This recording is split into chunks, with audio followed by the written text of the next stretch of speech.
Just move on. Let's talk more about actually this plan and the impact on the markets with Robert Luna, CEO and Chief Investment Strategist at AssureVest Private Wealth Management, a CI financial company, joining us live from Los Angeles. It's great to see you, Robert. Thank you very much for your time. Weigh in, come in on this debate.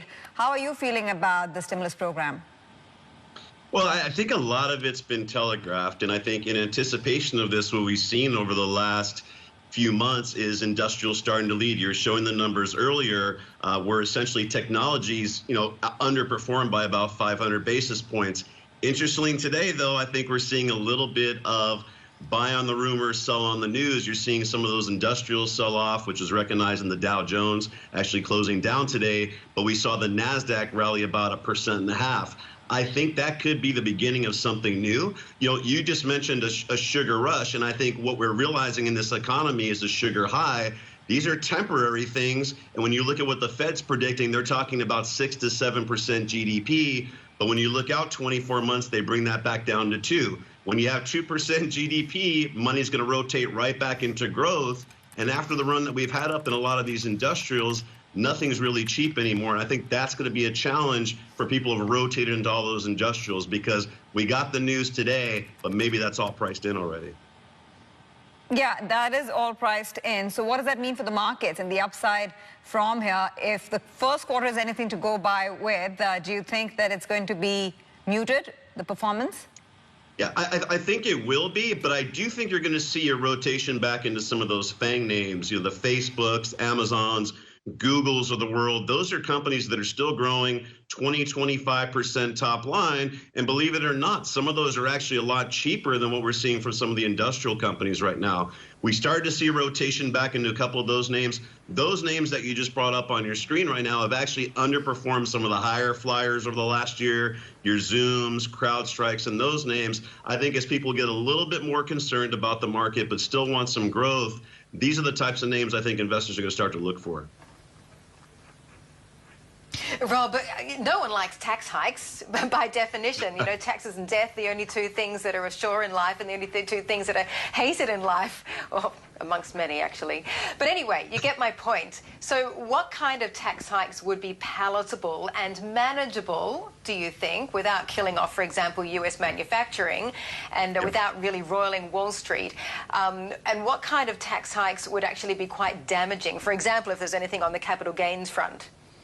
Yeah, sure. Well, I mean, let's remember, pre-Trump, we were at 35% corporate tax. We brought that down to 21. Biden's talking about going to 28%. Now, obviously, any tax hike is not a good thing. I think that will temporarily be offset a little bit by increased demand. So while industrial companies will be paying a higher tax rate, obviously, they're also going to have more business. So that somewhat offsets it. I think, the reaction today in the market when he talks about tax hikes, everybody was pretty much expecting that. Everyone's pretty much adjusted their expectations to that 28%. But to your point, Mandy, I think the bigger issue for the market and what is not priced into the market right now is if we see capital gains go from 15 or 20% from some levels up to ordinary income, which could be as high as 40%. If you're in a state like California that I'm in, you're going to be paying 54%. And so let's just think about it. That's telegraphed to the market to say, cap gains are going to go up to ordinary income next year. What would you rather do? Sell stocks this year and pay 20%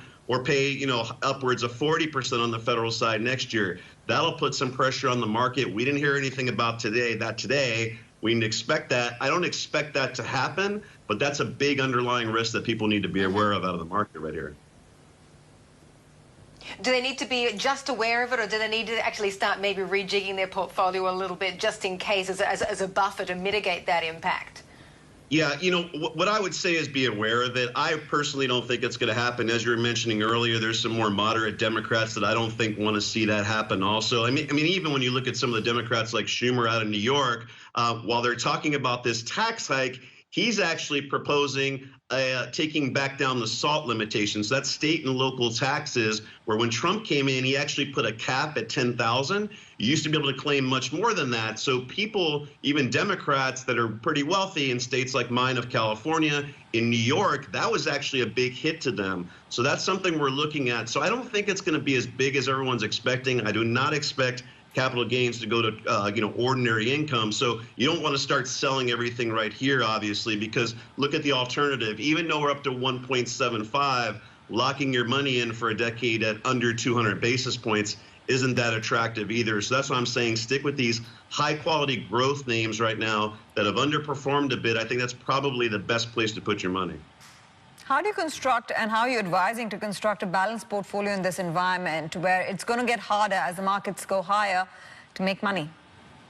Yeah, no, it absolutely is. And so to your point, you have to be a little bit more creative, right? I think our industry's been brought up on this idea of only stocks and bonds. 60% in stock, 40% in bonds. Well, if you're only expecting 5 to 6% from stocks going forward, and on the bond side, we know that's under 200 basis points, that gives you an average rate of return about 100 basis points above inflation expectations. That's not going to get it done. So the bond replacements that we're using today are some of these high quality dividend growing stocks. If you look at some of the dividend aristocrats, you're still getting about 50 to 100 basis points over treasuries. I think you have to be careful though with valuations there. Pick and choose. We're looking at names like Masco actually in the industrial space where they're going to benefit from what you're seeing going on with this infrastructure play. But even if not, Masco, Behr Paint at Home Depot, faucets, there's still a housing shortage in the U.S. So that's the way to play it. I think what you have to think is more individual stock selection, individual names like Masco. Like I said, if the infrastructure part doesn't work, there's still some underlying, strong economic thesis that those companies are going to be able to build from. But, it's not easy. Even in real estate investment trust, you can't just cast a wide net because you have Class A office commercial space that people are taking less and less of. Malls are going, away. But industrial space, you're finding a lot of, high occupancy portfolios there, good cash flow. So to your point, the easy thing, it's not going to be easy. You have to be very selective in what you're thinking of. You have to get outside of that mentality of just stocks and bonds or indexing, and you have to do some bottom-up individual stock selection and use some strong risk management alongside that. Yeah, just can't sit back, set and forget like the good old days. It's all about getting in there, being active and taking notice. Great to see you as always. Thanks so much. And I hope you manage to get a break over the next few days as well. Rob Luna of SureVest Private Wealth Management. Thank you.